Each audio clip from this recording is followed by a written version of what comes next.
Okay guys, there is one more method जो कि correlation के लिए एप्लीकेबल है। ये थोड़ा सा लॉन्ग फॉर्मूला होता है और इसमें u और v में रिप्रेजेंटेशंस होती हैं उन्हीं dx और dy की जो हमने पिछले वीडियो में देखे थे। अगर आप लोगों ने पिछला वीडियो नहीं देखा है तो आप जो है पिछले वीडियो पर जा सकते हैं मेरे चैनल के थ्रू। ओके, तो मैं यहाँ पर आपको बताने वाला हूँ कि u और v वाले फॉर्मूले से किस तरह से आप कैलकुलेट कर सकते हैं कोरिलेशन कोफिशिएंट को। It's very easy. यहाँ पर खैर थोड़ा सा एक ट्विस्ट है कि यहाँ पर आपको एज ग्रुप जो दिया हुआ है उसमें 15 एंड लेस देन 20 दिया है, 20 एंड लेस देन 25 दिया है। तो इनको पहले हमको एक ग्रुप में क्रिएट करना पड़ा था, तो जिससे जो कि मैंने आपके लिए कर दिया है यहाँ पे 15 to 20, 20 to 25, 25 to 30, 30 to 35, 35 to 40 और 40 to 45। अब आप लोगों को यहाँ पर दिखाई दे रहा होगा कि इन दोनों के बीच का जो डिफरेंस है वो है 5। इस पर मैं पूरा एक दूसरा सीरीज़ बनाऊंगा जो कि मीन मीडियन मोड और स्टैंडर्ड डेविएशन है, वेरिएंस, उससे रिलेटेड होगा। अभी फ़िलहाल हम लोग ये देखते हैं कि यहाँ पर हमको क्या करना है। यहाँ पर हमारा फॉर्मूला हमें दिया हुआ है नीचे, आप देखिए r x y equal to r u v equal to n into sigma u v minus sigma u into sigma v divided by under root of n into sigma u square minus sigma u whole square multiplied by n into sigma v square minus sigma v whole square. बहुत ही लंबा है anyways, but still ये formula बहुत ही कारगर रहता है। ये फॉर्मूला यहाँ पर अप्लाई इसलिए किया गया है क्योंकि यहाँ पर एक बहुत ही ज़बरदस्त चीज़ होने वाली है जो कि आप लोगों ने पिछले वीडियो में देखी थी, और यहाँ पर आपको वो जो है ज़्यादा क्लैरिटी से पता चलेगा। एनीवेज, अभी हम लोग क्या निकालते हैं, मिड वैल्यू। मिड वैल्यू क्या होती है, इन दोनों वैल्यूज़ के बीच की जो वैल्यू होगी उसको जो है मिड वैल्यू बोलेंगे। तो उसके लिए क्या तरीका है, उसके लिए सबसे सिंपल तरीका ये है 15 + 20 डिवाइडेड बाई 2 कर दीजिए आप। तो यहाँ होगा 35। 35 को अगर आप डिवाइड करेंगे 2 से तो आएगा 17.5। और अगर दोस्तों आप लोगों को ये याद हो या ये पता हो कि हम next values mid value calculate करने के बाद कैसे निकाल सकते हैं, तो उसकी मैं एक छोटी सी ट्रिक बता देता हूँ आपको।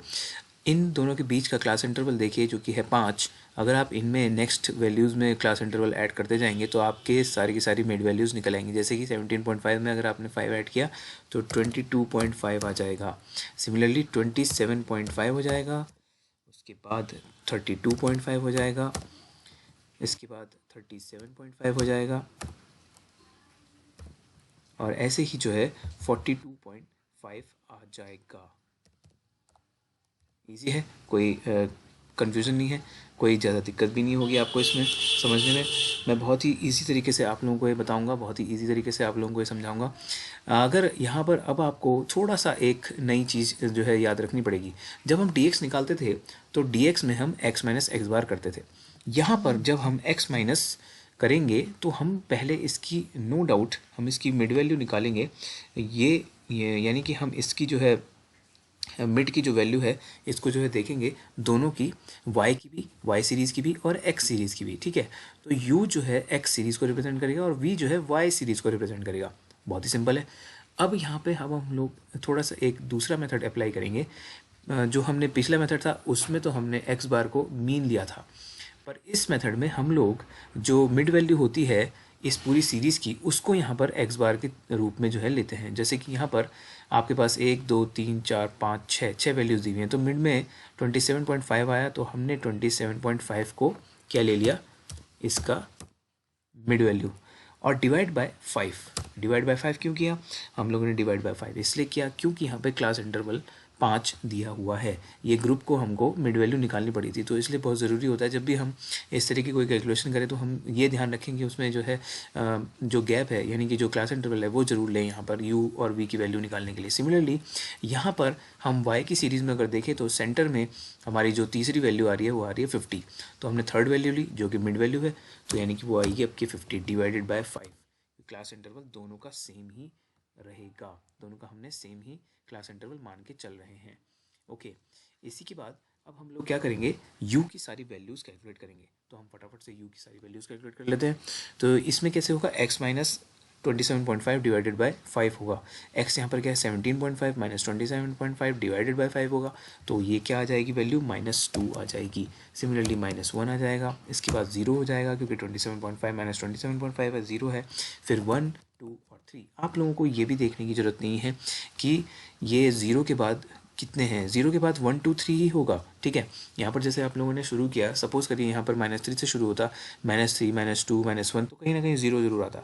तो आप लोग इसको देखिए, जैसे इंटीजर के सेट में जो है 0 से लेके -इन्फिनिटी से +इन्फिनिटी तक की वैल्यूज़ होती हैं, वैसे ही ये भी वैल्यूज़ आपकी हैं। सिमिलरली हमने v की वैल्यूज़ भी सारी की सारी निकाल ली, 5 2, इसके बाद 0, अरे यहाँ पे तो हमें दो बार 0 मिल रहा है, ओके, क्योंकि हमारे पास 250 हैं, 2 मिड वैल्यूज़ हैं, ठीक है। तो हमने यहाँ पर 2 बार 0 कर दिया, फिर -1 और -2। ये जो बात मैंने अभी आपसे कही थी 0 1 2 3 4 वाली, इसको हम लोग जो है इसके लिए मैं जो है मीन मीडियन मोड की जब बात करूँगा, जब मैं डिस्कस करूँगा, अभी फ़िलहाल मेरा फोकस जो है कोरिलेशन पर है, उसके बाद फिर मैं उसमें वहाँ डिस्कस करूँगा। धीरे धीरे हम लोग सब चीज़ पे जाएंगे।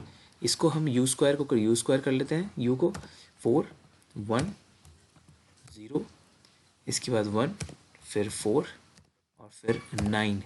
अब हमें क्या करना है, यहाँ पर सबसे पहले हमें सिग्मा यू निकालना है। सिग्मा यू क्या है, सिग्मा यू है हमारा 3, इसको ऐड कर लीजिए, -2 -1 इज़ -3, 3 और 2 5 और 1 6, 6 -3 इज़ 3, पॉजिटिव का 3 आ गया आपका, वेरी गुड। इसके बाद सिमिलरली -1 और -2 जो है -3 हो जाएंगे, और वहाँ से ऊपर आपको 7 मिल रहा है, तो 7 -3 इज़ 4, तो यानी कि पॉजिटिव का आपका 4 आ जाएगा।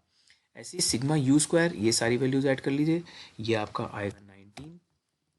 सिग्मा वी स्क्वायर, ये भी हम कैलकुलेट कर लेते हैं, 34। ओह, मैंने अभी ये तो निकाला ही नहीं है वी स्क्वायर तो मैं निकालना ही भूल गया, ओके 25, और इसके बाद ये 4 0 0 1 और 4। सिग्मा वी स्क्वायर आपका आ जाएगा 34, इसको ऐड करेंगे आप।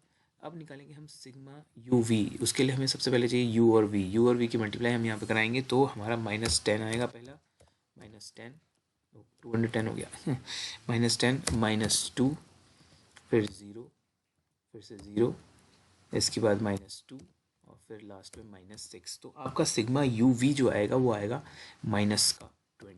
अब आपको कुछ भी नहीं करना है, अब आपको सिर्फ फॉर्मूला देखना है और इस फॉर्मूले में अपनी सारी वैल्यूज़ को पुट करते जाना है। मैं इसको थोड़ा सा और व्यू करने के लिए ज़्यादा बेटर ऊपर खिसकाता हूँ, यहाँ पर जगह बनाता हूँ, ओके। अब आपके पास यहाँ पर देखिए, अब आपको वैल्यूज़ पुट करनी है, ठीक है।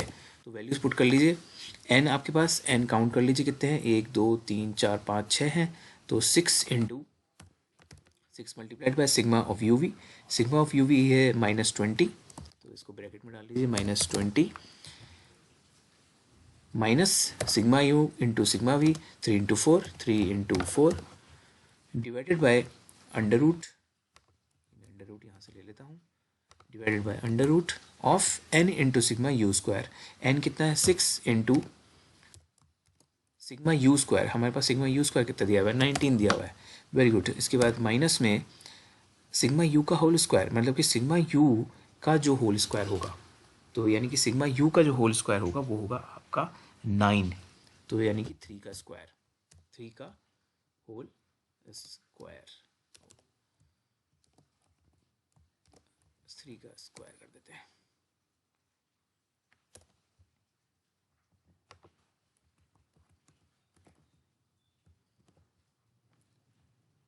इसी के बाद फिर मल्टीप्लिकेशन में हम लोग यहाँ पर डालते हैं,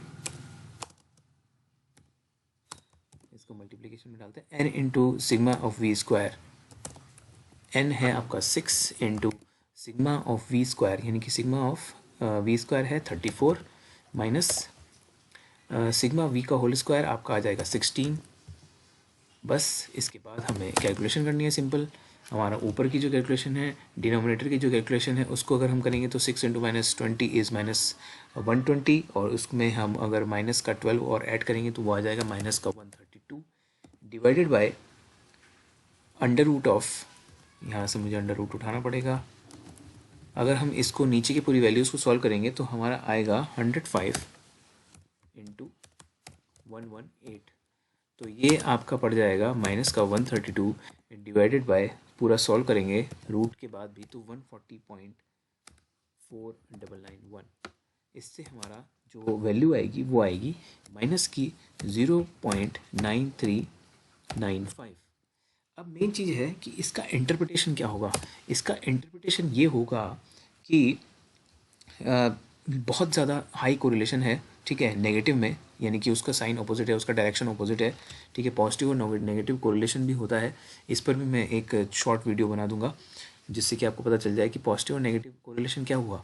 मतलब कि ये परफेक्टली नेगेटिव शो कर रहा है एज और हैबिट के बीच में आपके जो डिफरेंस है, ठीक है, यानी कि आपकी जो प्लेइंग हैबिट है, आपकी खेलने की जो हैबिट है, उसमें और इसमें पूरा जो डिफरेंस दिख रहा है, वो जो रिलेशन दिख रहा है, सॉरी, वो क्या है, नेगेटिव रिलेशन शो कर रहा है कि विद द एज, यानी कि जैसे जैसे एज बढ़ती है वैसे वैसे व्यक्ति जो है खेलना कूदना थोड़ा बंद कर देता है। तो आपका जो ये इंटरप्रिटेशन है वो भी बहुत ज़रूरी है कि आपका नेगेटिव का इतना हाई कोरिलेशन आया है। इट डज़ नॉट मैटर कि आपका जो है कोरिलेशन कैसा है। कोरिलेशन की वैल्यू -1 से +1 के बीच में ही होनी चाहिए। मैक्सिमम वैल्यू -1 नेगेटिव में और मैक्सिमम वैल्यू पॉजिटिव में 1, इससे ज़्यादा नहीं होनी चाहिए। और अगर कम है तो यानी कि जो है थोड़ा सा कम कोरिलेशन शो कर रहा है, पर 0.70 के बाद तो जो है high, very high correlation show होता है, ठीक है। तो इस पर हम यही स्टॉप करते हैं। Thank you.